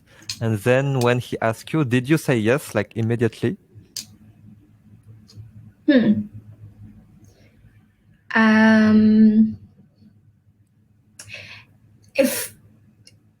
I think actually at that time when I was as a participant of that workshop, different meetings, I felt like that's something that I really, really enjoy and I'm just passionate about. I could be one of the most active contributor in those meetings. So I think when Till reached out, it felt like, oh, I felt like that was happening. And I think I've always wanted to, so even though, I had, community building and startup ecosystem, and I worked in ICE before, but really to start a startup, not just an organization, but really a startup. That's something that I've been looking for as well, because I really want to see how I can apply my experience to really build a startup. Because I put myself in your shoes. We have Anahita who just joined. Hi, Anahita. So it's, when did he ask? It was September also? I think it was May, June. I don't remember. Okay, so we are May, June last year. You're already so busy with UNDP. No, because I get, you work a lot already. So I put myself in your shoes, what goes through your mind? Do you ask yourself, oh, will I have time for this? Or might it threaten my friendship with Till and Freddie? No. Well, what are some things that you ask yourself as you take the decision? Or was it really super easy to take this decision? I think it's the same process that I always do when I have to make a decision, that I always ask my future self for opinion. So basically this mental model or this thought process is that whenever I have to make a decision at current stage of life, I will try to put myself into the shoes of myself in 10 years, in 20 years, when I'm 80. So I will ask my future self, is this something that you think that I should do? And would you feel proud of me if I'm doing this now? How would you tell your story at that point if I say yes now? So is this something it's also my way of, when I'm feeling frustrated or I'm feeling confused, when I'm feeling different emotions, I will also ask my future self, is this temporary? If whatever I'm doing, if I'm overwhelmed with work and stuff right now, but would this benefit you, you in the future, like you as myself in the future? So yes, and Nahita also feel the same. So yeah, I always think about this, what story that I want my future self to tell other people to advise my current self. But then I guess first it's interesting. It's like the third person perspective, as you mentioned last time, in the future. So not in the present, but yourself that you speak to in the future. But then I guess so you speak with 80 years old Linka who tells you go for it, and then this is enough for you to, enough. It goes beyond. So it's like, okay, 80-year-old Linka tells me to go for it. I will make it work, and I don't care. Like I don't have much time, etc. Something like this.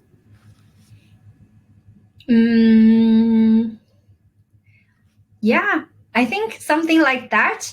And yeah, and I agree with the time and overworking. That's the issue that I'm still working on. But I always feel like if I want, I can always find time, but that's not true.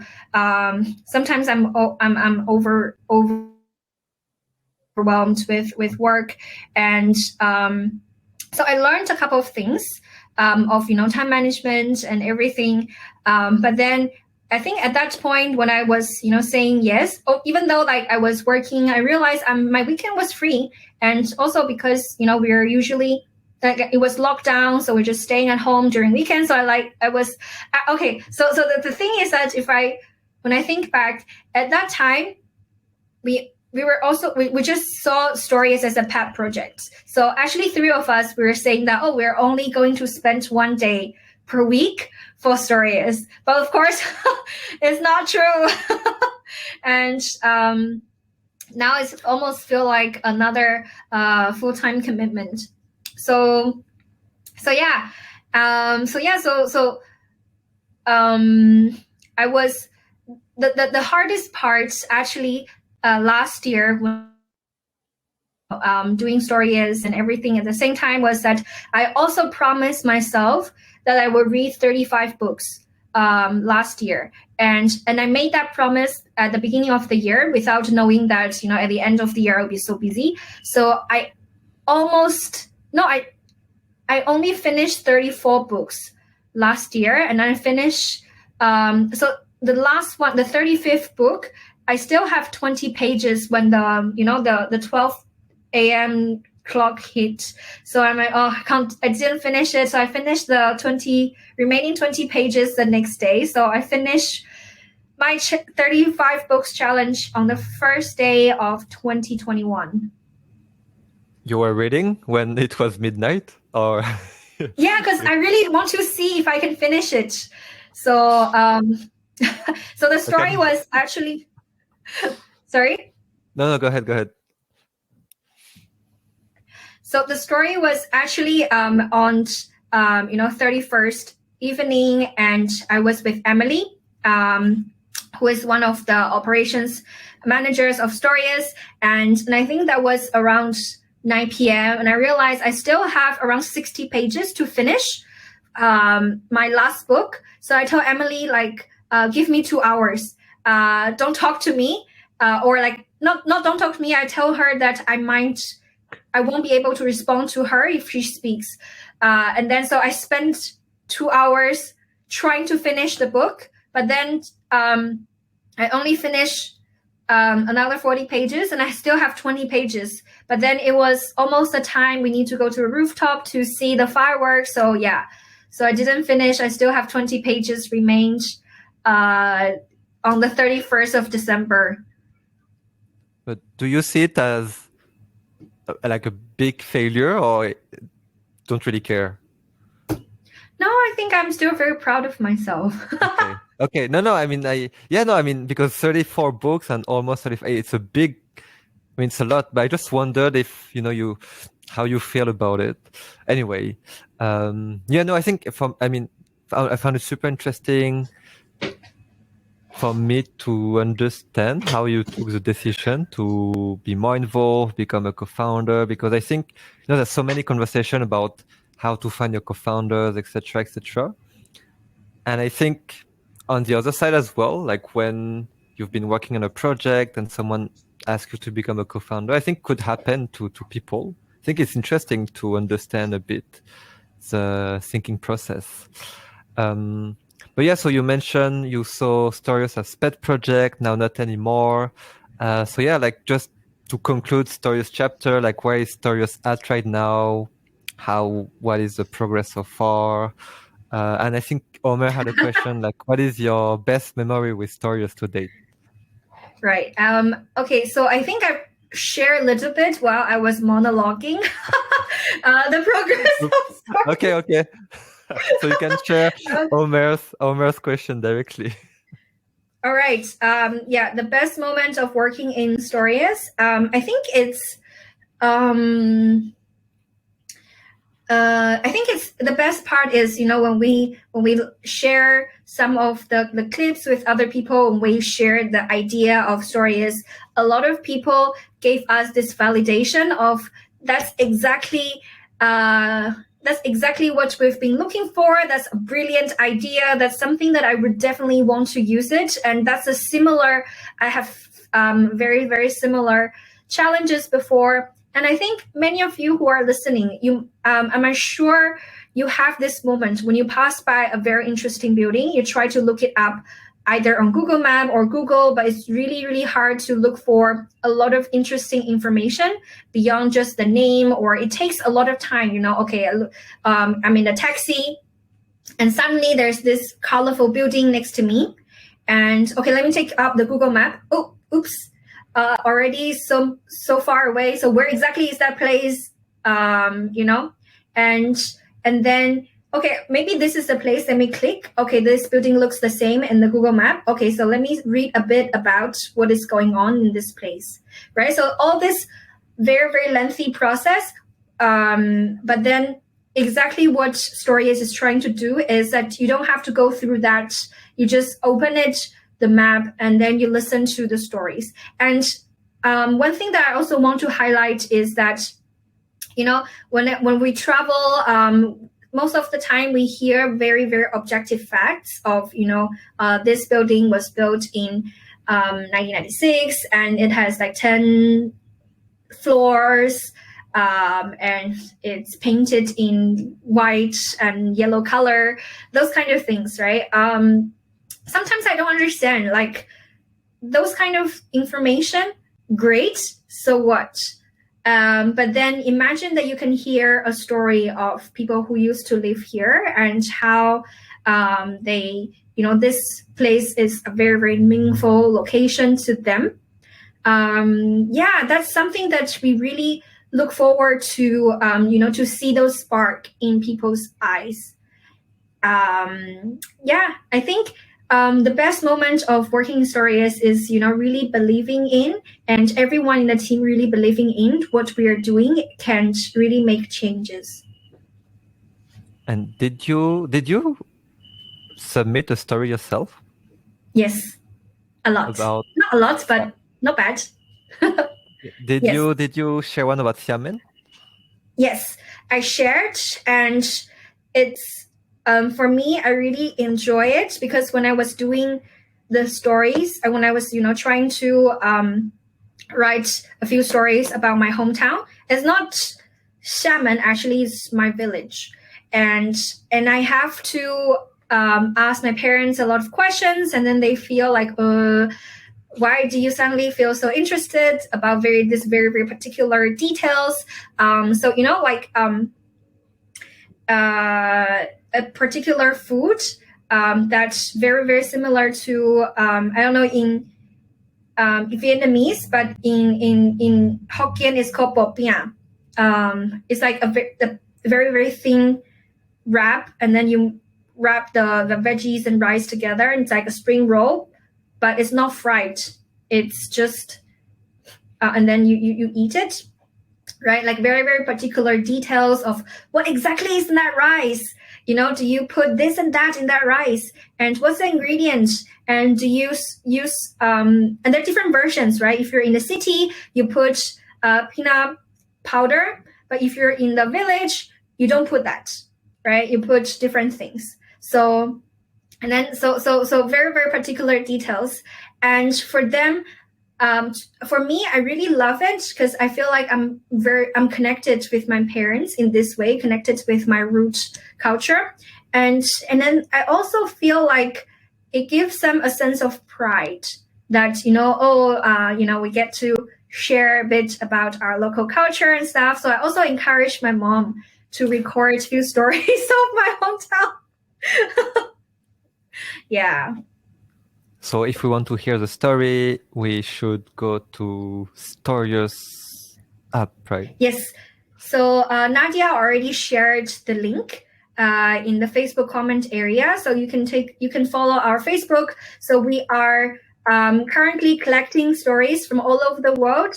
If you're interested to be our storyteller, please go to our website or drop us a message, let us know and apply to be a storyteller.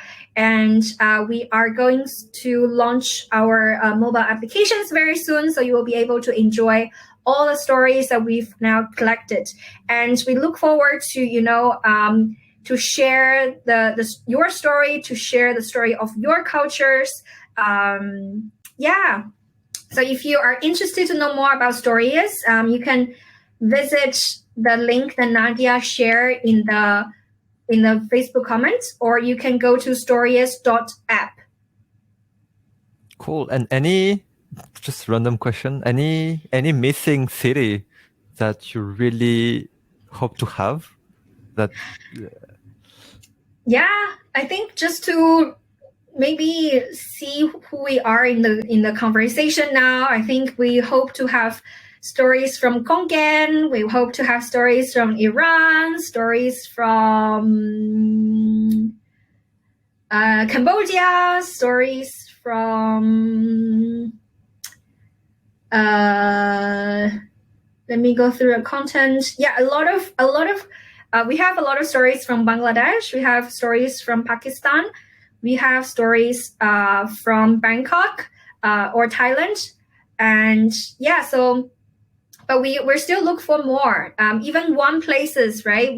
There are different perspective of understanding a places. Imagine a restaurant. Some of us will talk about, a very specific kind of dish. Some of us will talk about the story of the owners, right? Why they want to open this restaurant and what happened to them. Some of us will probably talk about, different aspects of the locations of this restaurant. So yeah, we always look forward to hear different perspective of a place.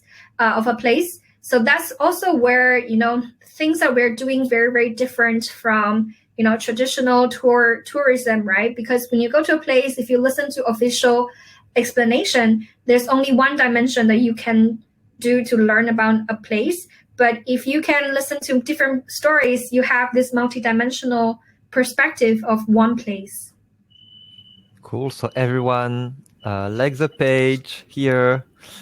Yeah, share your stories from Iran, Cambodia. I will not quote names, but from Iran and Cambodia. And cool. Yeah, before just we move on. I know you have notes. I just wonder if we covered everything that you wanted to speak about so far, or anything else that you want to add around movers, stories, or anything else? Yes, I have. I think there are 2 to 3 things that I hope to share. Okay, so the first thing is that I recently started this mental checklist of self-acceptance. So basically, at the end of the day, or well, any given time of the day, I will ask myself, do I get to know myself a little bit more? Because I think this question kind of, get rid of the assumption that we always know who we are as a person. And I think in different situation, different scenario, that we would know ourselves a little bit more, right? So if I don't, for example, go to a place, I would never know if I really like that or not. So just a very random example, if I didn't know that I'm a person that need a balcony, if I didn't go to a lot of places to check, different apartments to check, right? So I didn't know that. But then when I put myself into that perspective, I know that, I am the person that when I'm my living space, I need a balcony. So those are not a very, very deep or fancy stuff, but that's something new I learned about myself. So that's item number one on my checklist. Number two is that do I accept myself as a whole? As in, do I understand that I have shortcomings? Do I understand that what I'm good at? But then do I accept myself as a whole? Accept my things that I'm not good at, things I'm good at. Do I accept that? And the last thing is that, the third thing is that, I think we all have things that we are naturally good at, things that we're not. Have I tried to improve myself? On the conditions that I accept of myself who I am. It's not like I am improving because I'm not satisfied with myself, but have I tried to improve myself a little bit? And then the last thing on my checklist is that have I told myself that I love myself today? Not told myself as a self monologue, but told myself in a way that have I spent time to exercise? Have I spent time to have self-talk in my head? And that relates to the second thing I want to share is that, when we are not looking for noises of, digital screen, noises of things, situations happen around me, when there are no noises, when we are not looking for noises, when the whole world is quiet, pay attention and also be aware of, what do we tell ourselves, when we're having our self conversation in our head. The message or the conversation we're telling ourselves, is it positive or is it negative? And if it's not what you want, can you try to facilitate yourself and then try to see if you can have different directions of the conversation? And the last thing that I want to share is actually related to okay, I promise this last thing. The last is my recent endeavor of being super radically super unjudgmental. And I think you were the person that helped me a lot to get there, even though I'm still not I can be super awesome with being in theory, right? But in practice, I know that I'm not the best, because really, if I have to say someone who's the best at being non-judgmental, is you. And but my effort is that I know that I can be judgmental, but that's why I put a mental checklist for myself to stop me from being very judgmental. So on my checklist, there are a few questions before I try to jump into the conclusion. The first question is that, do I know this person 100%, being that I know where this person was born, how this person's childhood looked like, and how everything, do I know this person 360, right? And the second question is that, have I made effort to try to understand this person? Have I made effort to put myself into this person's shoes?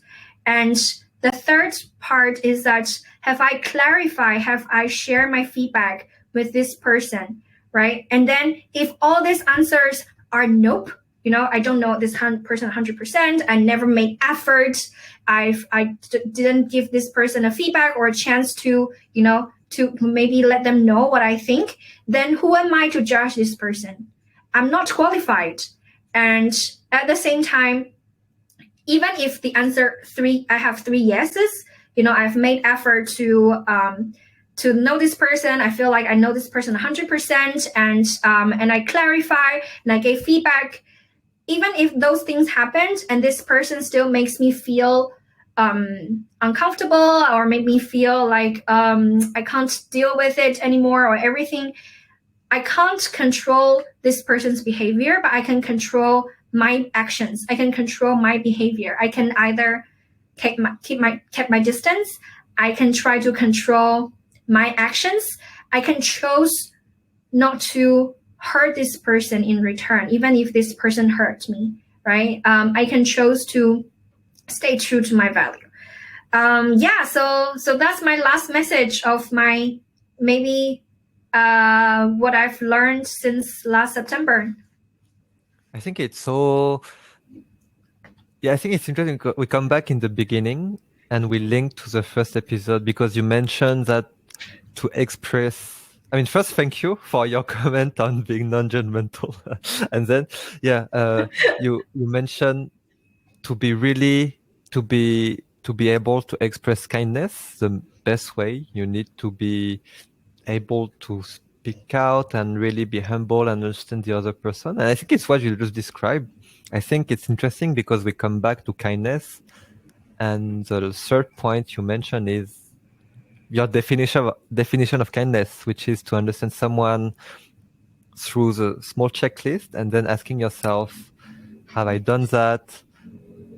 If yes, no, I mean, then whatever. But I think that's interesting, putting words on what kindness means to you. I wonder, like concretely with the checklist, like do you like, for example, if a question, like some answers are no, like for example, you met someone, that person is so annoying, but then you realize you said no to some of the questions, like would you like the next day, or would you send a message like, hey, let's have a chat to get to know more each other, or let's have a chat, I have some feedback? Would it work? Does it work like this? Yes and nope. So I think yes, in the sense that, if this person keeps coming to my life and it's like not one-off interactions, and I need to, there's some sort of interactions in the future and things needs to be more constructive. And yes, I think it's my job to reach out, to share my feeling and feedback. And know in a sense that if it's one-off interactions and there's no there's no further engagement with this person, then I wouldn't tell all, I wouldn't like have this very deep conversation with everyone I met and everyone frustrates me in my life. It really depends on the future if I will have more interactions with this person. Okay. And on the first point as well, to understand how you use mental in the first checklist, it's something that you go through like every day before going to sleep, and you like answer yes, no, or is it a digital checklist? Like how does it work in your daily life? It's in my head right now. So I don't have like a digital journal of like every day ticking boxes of of all these things. It's just in my head. And I think I activate them the most whenever I feel when I feel sad, or I feel like there are incidents during the day that I can't comprehend or can't digest. So I will activate them immediately with all this checklist.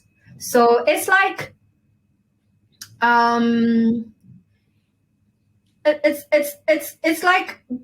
it's what we also talk about in the first episode, right? It's our mental muscle that, it's like sometimes when I face challenges, it's as if I need to lift 10 kgs. Oh wait, 10 kgs is too light for me now. Oh, you know what? Now I can do deadlift of 55 kgs. So let's say 60 kgs, okay? So let's say 60 kgs. I have to lift this up, right? So I have to practice and have to constantly lift this muscle. And in the way, and then when, during the time when, when it's heavier than my usual practice, I have to focus and activate that part of mental muscle more, right? But because I practice this regularly, my muscle, I know the muscle can handle it. And once I overcome that weight, I know that I can lift even heavier the next time. I'm asking because it's interesting. Some people, they have a journal, they use it, at regular times. We mentioned that Savi, he has an Excel document. And it's more like, as you mentioned, mental muscle. So something happens and your mind knows, not knows, but you automatically think about all the checklists. And it's not super interesting. I've never heard of someone doing that before. Can I just quickly mention why I feel like I want to laugh so badly now? In the beginning in our conversation, the lighting of your background is so different. So now it's like I'm in the dark. Yeah. The light switch is too far away. Okay, I want to conclude with 2 questions. So 2 new questions for second rounds of interviews. I think the first one is, you've met so many people from very grassroots, locals. Oh, the light just appeared magically.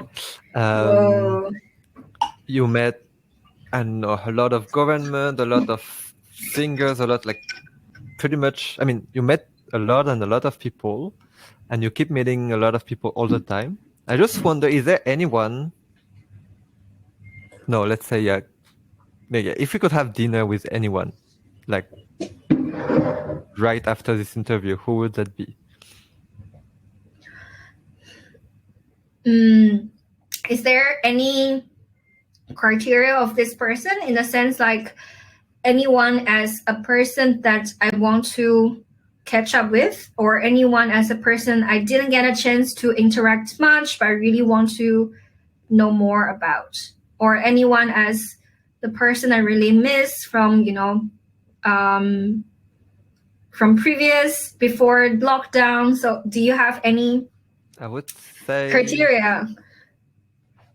Whatever emerges from whatever that you think about when you hear this question. I think my answer will stay the same. I always answer this question with my mom. Really want to have dinner with her. And the reason is that I feel like what I'm learning and what I'm reflecting a lot will actually help her as well. I don't want to go back to that whole her lifeline episode, but basically we had a lot of deep conversation, a lot of chat, a lot of helping her understand and see things from different perspective. And I think the reason why I want to have dinner with her is I want to share all this checklist, mental knowledge with her, and trying to help her understand her feeling, because she's very, very similar to me, the previous me, very emotional, very insecure, and then she sometimes doesn't understand what actually our intention behind our emotions. So I tried that last year during Chinese New Year, I only went back home for 7 days, but I think it really helps her to see things from very, very different perspectives. So I want to give back to my mom, to really empower her, to let her know that she can take control of her feelings, of things that happened around her. It's funny how she's the one who empowered you the first place, and now you want to come back and give back everything that she gave you. It reminds me of a very famous quote. Yes, go ahead. I want to say she listened to our first episode. Oh, really? Yeah, like she doesn't understand a lot of English, but she tried to check with me if she understood correctly. Wow, so cool. So yeah. Now it reminds me of the quote from Hita. Youth need to be the change maker, but the bridges to their own community. So for me, it's like you bring back everything you've learned everywhere back to not only your mom. I'm sure if you go back to Xiamen, you'll go back to China in a few weeks, in 2 months. I think you'll meet everyone back, and I think you'll bridge the knowledge between everything you learn and back to Xiamen. And my final question. I think you've supported a lot of people, you've inspired a lot of people through movers, through everything. And I think everyone wants to know how they can support you. So how can people support you? Okay. Oh, wow. That's unexpected. Okay, so flattered. How can they support me?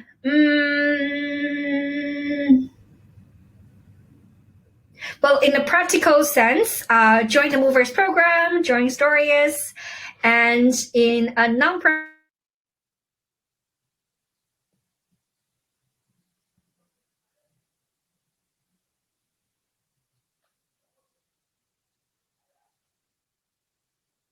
I'm not sure if it's me or Linka.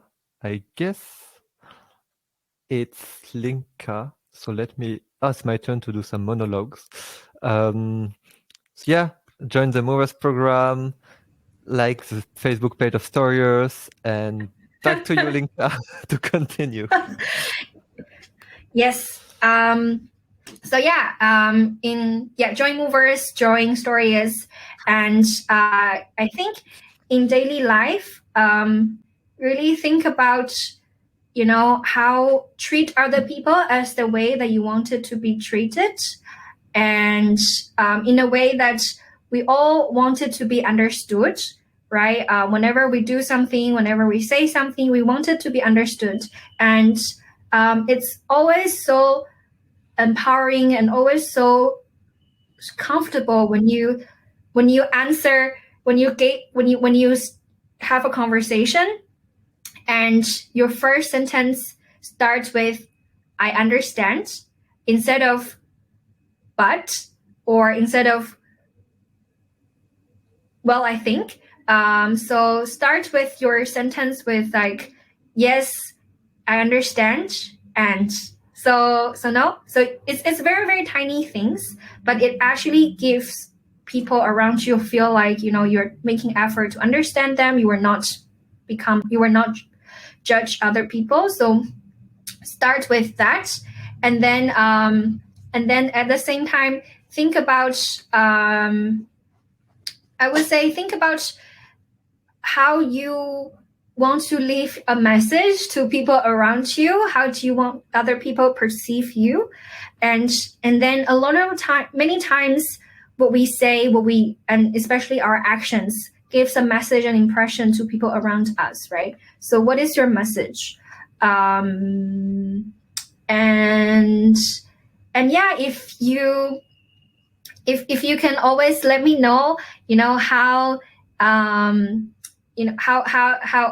things, how movers or stories or things that happened around me are bringing some positive impact to you. I think that's the most amazing things to hear. So in this like there's a booklet for us to reflect on how we spent our past 1 year.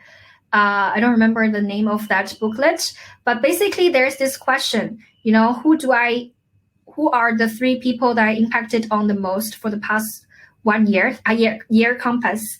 And so for me, I always do that reflections in my birthday. And I don't do it in a way like I assume that, I impacted this person. Usually on my birthday, I pay attention to how people wish me. The way that they wish me, okay, so how much I did to other people to either change their life, or to give them a positive dose of their life. And I think that's something that I always pay attention to during my birthday. And yeah, so I really look forward to learning about how your life has been more positive because of things that I've created. But really, for me, whenever I'm listening to a speech or I'm listening to a sharing, I always relate the speaker and then ask myself, is it relatable? Do I want to be that kind of person? And is there a possibilities of my future that I will be as amazing and awesome as that? So it's not just about, oh my God, this person is so impressive, it's amazing. And that same goes to, that I'm sharing right now. If you just think that, I'm doing, what I'm saying is impressive and it's amazing, that doesn't work for me. I would like to push you to think about, can you change your behavior? You don't have to follow me, right? But can you take actions? Can you change a little bit, and then start to reflect your life and start to think about how you can bring your message to people around you? So that's what I would see, this sharing is more successful. So it's not just about, this speaker is impressive. It's really about how you will also take actions. Cool. Everyone, I hope you notice that when you ask Linka how we can support her, she answers stuff which is not about her. So it's really #giver. But yeah, remember May 7th, right? Yes, May 7th, Yes. Linka's birthday. Wish her very, very happy birthday. And yeah, I think it's perfect way to end. Thank you so much, Linka. I think you, as I will say my ending words, you will beat the record of the longest episode of Mai, which was 2 hours and 10 minutes. So I think we are passing it right now. Okay. Anyway, thank you so much. It's 3 hours in total with the first episode. Yeah, you've seen all the crazy reactions on the chat.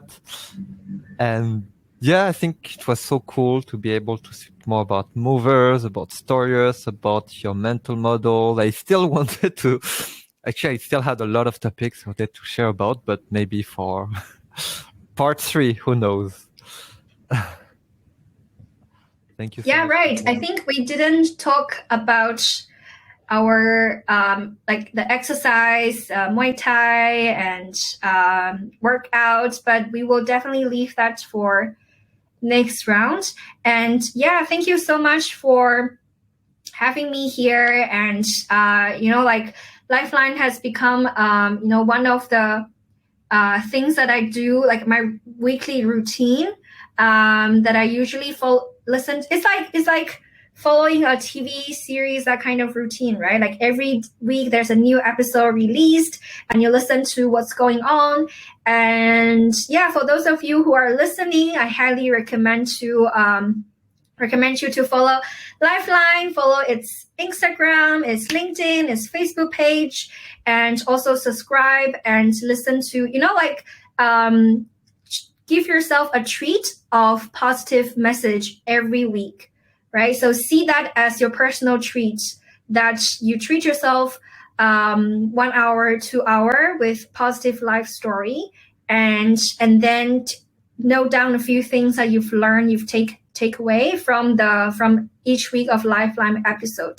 That helps me a lot. I actually learned so much from each of the speakers, and it's amazing for me, it's also amazing to know that there are so many very interesting people in other parts of the world.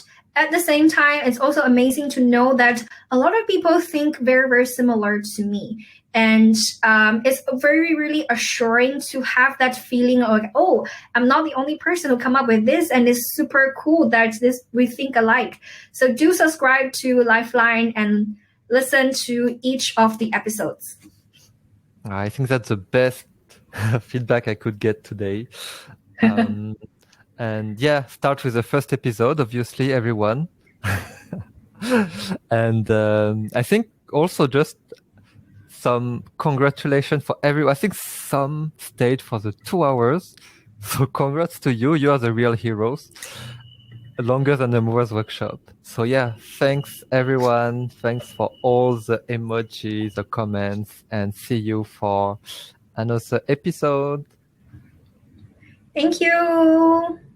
Happy Songkran. Happy Songkran, Happy New Year in Thailand and Cambodia. Congratulations for listening to the second part of the conversation with Linka.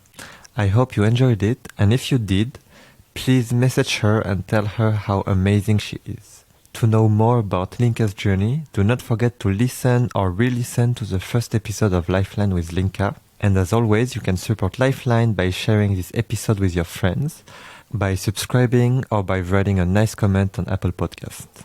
Thank you so much, and see you next time.